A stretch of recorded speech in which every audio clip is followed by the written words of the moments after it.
Archaeologists uncover ancient chambers all across Egypt.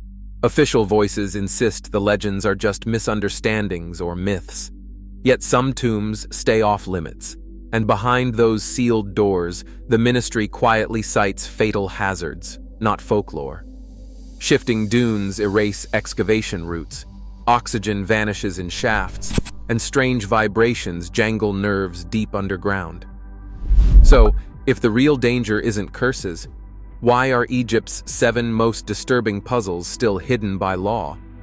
The answers defy both science and common sense, and they expose a credibility gap that terrifies the very people paid to investigate. Official statements from Egypt's Ministry of Tourism and Antiquities leave little room for doubt or debate.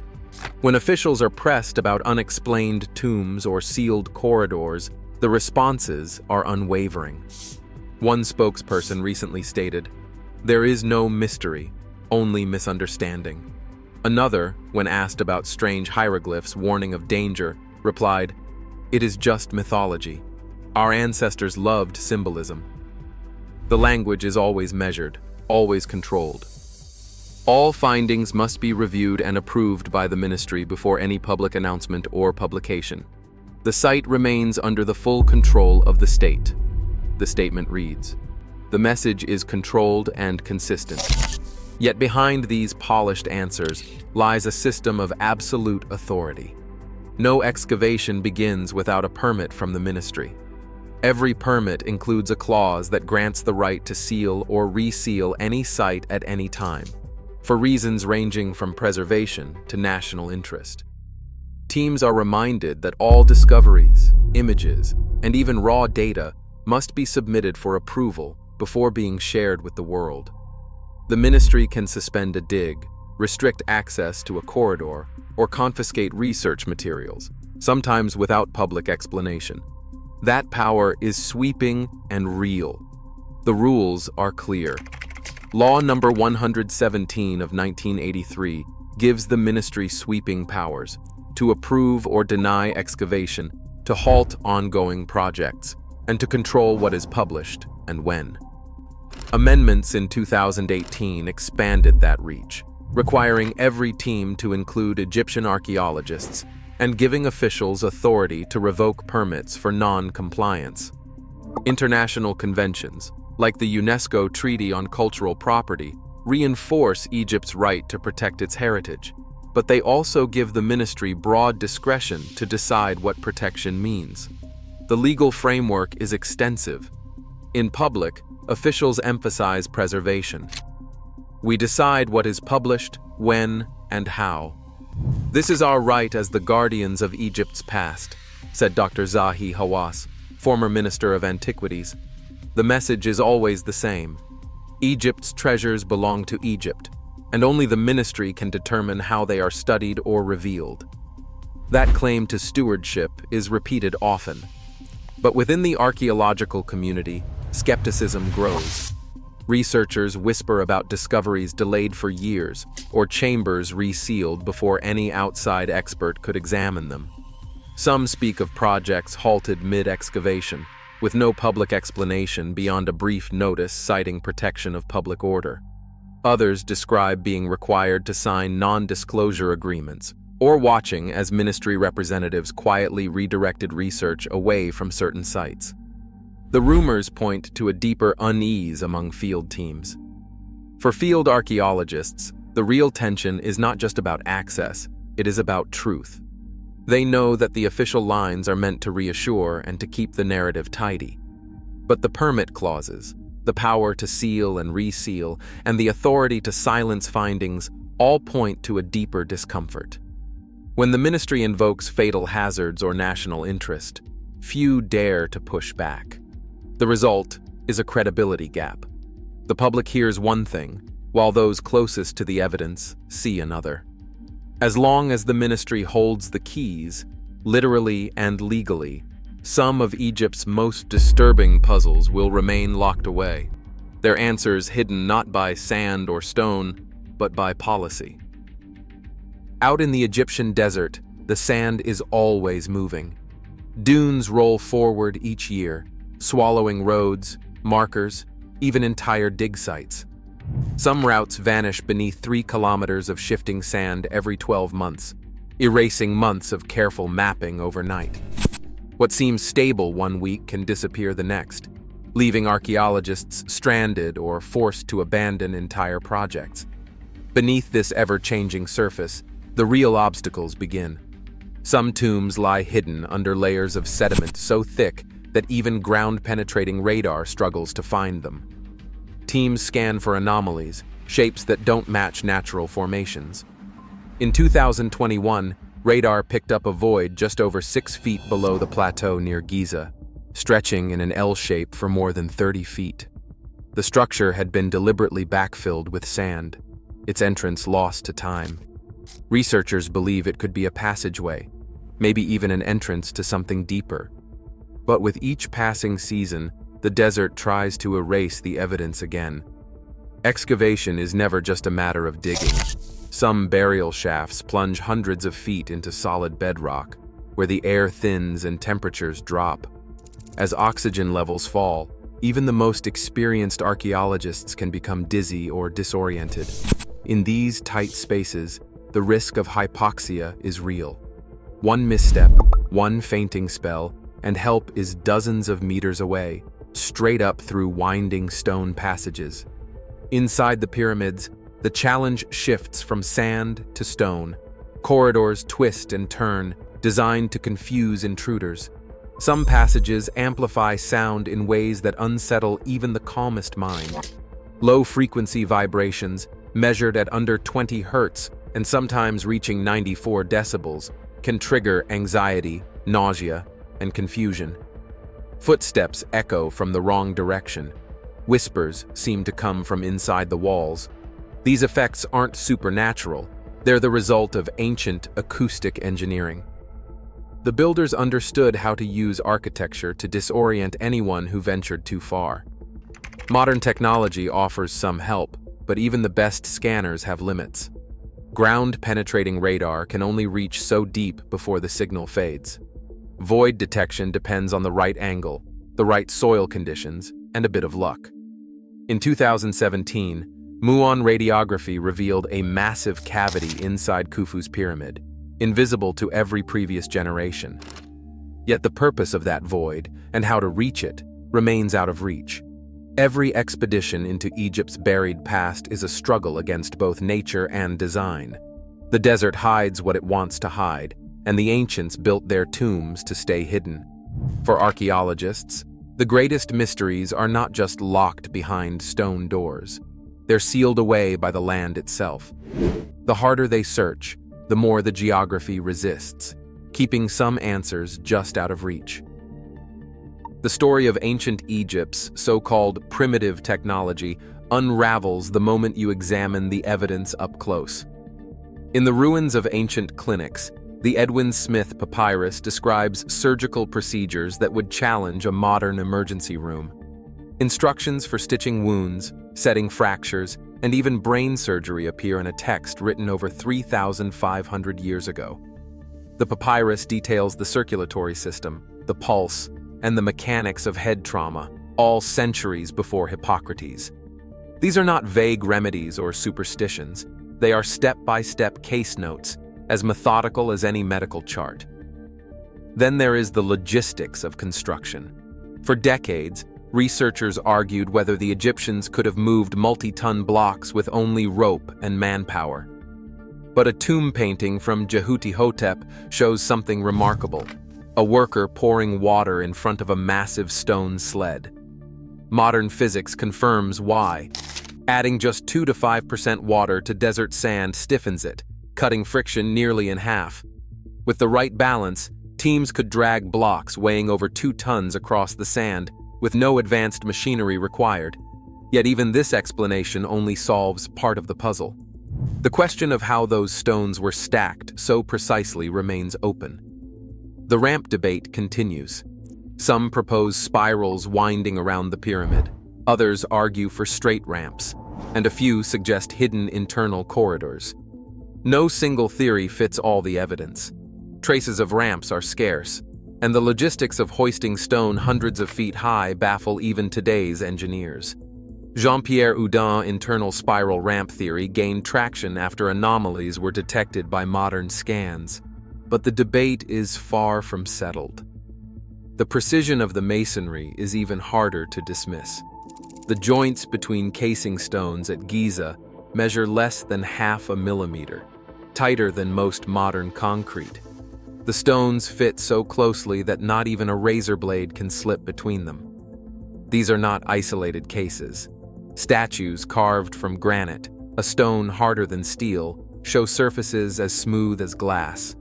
High-resolution microscopy has revealed tool marks on some artifacts that match the finish of modern diamond-tipped blades, yet no such tools have ever been found in Old Kingdom ruins. Materials scientists have weighed in. One researcher, after examining a set of ancient stone vases, remarked that either they had tools we have never found, or someone else helped them build this. The comment lingers in the field, quietly challenging the narrative of simple linear progress.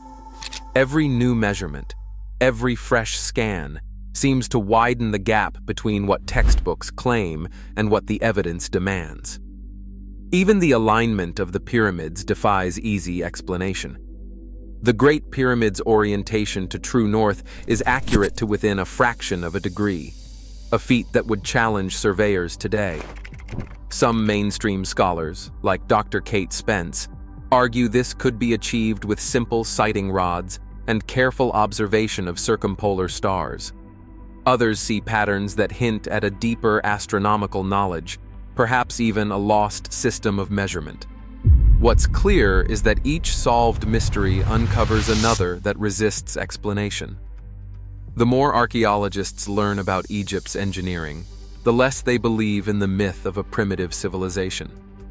The evidence points to a society with a command of materials, logistics, and science that still unsettles the experts who study it. Deep beneath the desert, where light barely reaches and the air grows stale, some tombs reveal a different kind of threat, one that isn't just about what's hidden, but what has been locked away on purpose. These are the so-called impossible tombs, engineered with a level of caution that feels less like reverence and more like a warning. The entrances are blocked by granite plugs, each weighing over 30 tons, slid into place so tightly that not even a strand of hair could slip through. Some plugs are stacked in sequence, one after another, forming barriers that would take weeks to remove even with modern equipment. The effort to seal these chambers wasn't symbolic. It was mathematical, precise, and absolute. Inside, the architecture changes. Corridors narrow, ceilings drop, and the stonework grows denser. Inscriptions shift from the usual prayers for the afterlife to stark, almost clinical warnings. He who enters will disturb the balance, or let the seal remain, lest the breath of the underworld escape. These are not the poetic curses of popular legend. They read more like instructions, intended for those who built the tomb, or for anyone reckless enough to open it again. Instrument logs from recent surveys tell their own story. In 2017, a team monitoring electromagnetic fields inside a sealed chamber recorded a spike, anomalous readings that vanished as soon as the granite plug was disturbed. The source of the energy remains unverified. Other teams have reported sudden changes in air pressure and temperature. In one case, air sensors placed at the threshold of a newly breached tomb registered a chemical composition unlike anything found in open desert caves, oxygen-starved, heavy with trace gases, and carrying organic compounds that forced the evacuation of the team within minutes. The most unsettling discoveries come when the final door is breached. Some of these tombs contain a sarcophagus, massive, unmarked, and sealed for millennia. Yet when opened, the stone box is empty. No mummy, no treasures, just silence and a sense of unfinished business. The walls are carved with diagrams showing the mechanics of the sealing process, as if the act of closing the tomb was as important as anything that might have been placed inside. For archaeologists, The ethical dilemma is immediate. Every decision to proceed means breaking a barrier that was never meant to be crossed again.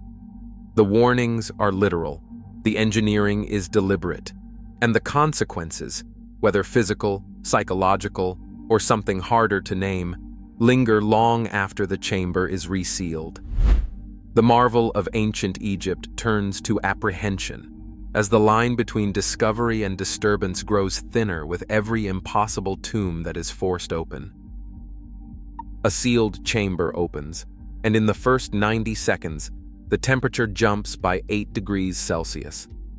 Monitors strapped to the lead archaeologist's suit register a dust particle count 20 times higher than baseline. Air that has not mixed with the outside in thousands of years surges out, thick with spores and unknown compounds. Every breath becomes a risk. The team's headlamps slice through a haze so dense it coats their gloves and lenses. Within moments, coughs echo off the limestone, and voices turn sharp. The floor, once stable, begins to shift. Ancient mortar cracks under the sudden change in humidity and pressure. A low rumble warns of instability overhead. The team's radios pick up static, electromagnetic interference triggered by the abrupt environmental change.